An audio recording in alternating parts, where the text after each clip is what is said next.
السلام عليكم ورحمة الله وبركاته. متابعين القناة أعزاء، يلتقي ليفربول ولاسك لينز غدا الخميس في تمام الساعة 10 مساء بتوقيت القاهرة على ملعب الأنفيلد.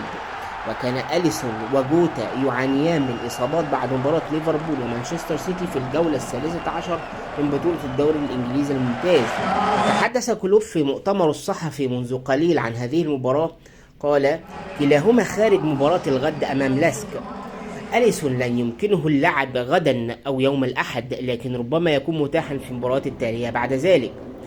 سيستغرق جوتا وقتا أطول قليلا، لا نعرف بالضبط كم من الوقت، علينا أن نرى ونقيم وضعه، لكن أليسون الأمر ليس سيئا.